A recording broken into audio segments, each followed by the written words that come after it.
हल्ली six pack शरीर यष्टी करण्याकडे सर्वांचा कल आहे. मग त्यासाठी आता जिमचं पण पेवच फुटलं आहे. त्यामुळं कोणी जिमकडं, कोणी आपल्या हेल्थ फिटनेसकडं लक्ष द्यायला सुरुवात करतं. पण पूर्वी पण असं काही नव्हतं.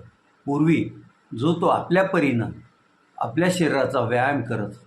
मग कोणी शेतातील कामं करत असेल, कोणी आपली जनावरं सांभाळताना ते करत असेल, तर कोणी गावातील मंदिरात भजन कीर्तनात दंग होऊन भजन कीर्तनाच्या तालावर नाचत गात अभंग गात आपल्या शरीराचं फिटनेस करत असेल.